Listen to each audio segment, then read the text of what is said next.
it is a unique space in the fact that it's very vibrant. There's lots of young families who've moved into the neighborhood, and it's always been very community-minded. It started out as a picnic with a bunch of families who came to the park and wanted to celebrate the solstice. Number one, I think the fact that it's affordable, there's no cost involved, is pretty sweet, because as I said, for a lot of young families, it would be prohibitive if they had to pay huge ticket prices to go see some of the acts that are often featured here. We get to see local music. Kingston's very rich and vibrant that way. We have lots of great talent in terms of music, but also in terms of the arts. It's very family focused, so there's always events at it that include the kids. There's always arts, crafts for the kids, there's games, there's an amazing parade. The music makes it amazing because people love to sit and watch live music.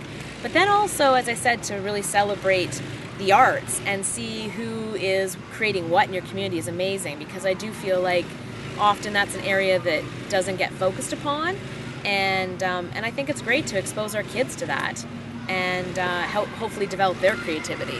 Having young children see very early on and be exposed to this is really great. And I know that in the past, the music portion has featured kids playing.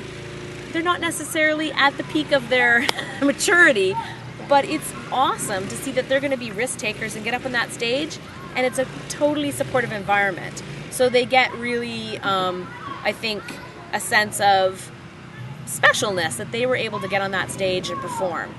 And then you see young kids see that and they get inspired. And I know that a few people who teach music in this area, they've said that kids have come to them afterwards and say, hey, I want to learn how to play the drums or the guitar.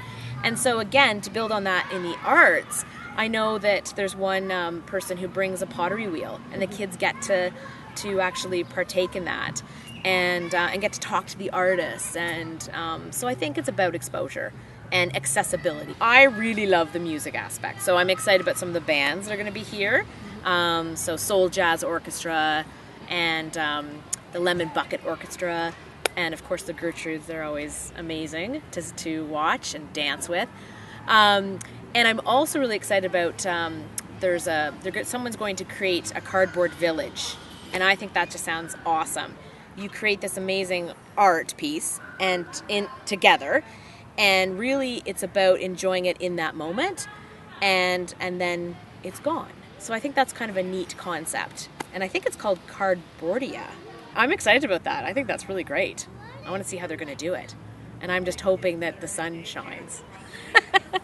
I really want people to forge relationships with each other, right? Because it's a way that you meet your neighbor in a forum that is very, I think, enlightening and inspiring.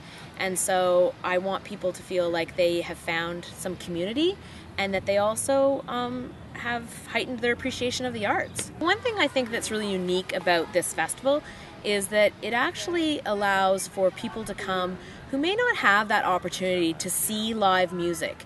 And I mean people who are living in this neighborhood who can't afford to go to the big ticket shows, who don't get to see live bands. And so the thing I really love about this is that at the final act, when all these kids and families are dancing, and I just feel like it just warms your heart, because you know that for some of these families, they will never have this opportunity.